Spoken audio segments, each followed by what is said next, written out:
தமிழோட பாரம்பரியத்தை நம்ம பண்ணும்போது இதுக்கும் நம்ம ரெஸ்பெக்ட் கொடுக்கணும். இந்த பொசிஷனுக்கு பேர் வந்து சமநிலை. ஆண் பெண் திருநங்கைகள் எல்லாருக்கும் இது சமம். சமநிலை முடிச்ச உடனே ஒரு வணக்கம். அடுத்து இடது கால் முன்னிலைன்னு சொல்லுவோம். எதுக்கு லெஃப்ட் லெக் வைக்கணும் அப்படின்னா, நீங்க ரைட் லெக் வச்சீங்கன்னா ஒருத்தனை அடிக்க முடியாது. இது வந்து பண்டைய கால பயிற்சி முறை. இதே லெஃப்ட் லெக் வைக்கிற அப்படின்னா உன்னோட ஆப்போசிட் சைட்ல இருந்து பிரஷர் எடுத்து அடிக்க முடியும். ஆதி வணக்கம், கையை மேல எடுத்து ஆதி வணக்கம் சொல்லிடும். கடவுள் நம்பிக்கை இருந்தா கடவுளை கும்பிடலாம், இல்லைன்னா இந்த மரத்தை கொடுத்துருக்குல இந்த கட்டைய, அந்த மரத்தை கும்பிடலாம். அதுக்காக தான் அந்த ஆதி வணக்கம். தொடை சாடி, செஸ்ட் கிட்ட கையெடுத்து வந்து தொடை சாடி, அந்த வர்ம புள்ளியை நம்ம அடிக்கும் போது எனக்கு பயமே இல்லடா அப்படின்னு நம்மளுக்கு ஒரு வைப்ரேஷனை கிரியேட் பண்ணி கொடுக்கும். சிங்க நிலை அமர்ந்து தலை வணக்கம், கரலையை தொட்டு கரலை வணக்கம்.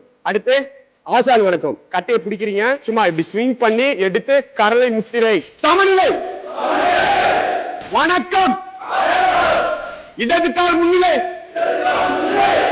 ஆதி வணக்கம், கொட்டை சாணி, சிங்க நிலை அமர்ந்து கல வணக்கம், கரலை வணக்கம், ஆசான் வணக்கம், கரலை முத்திரை.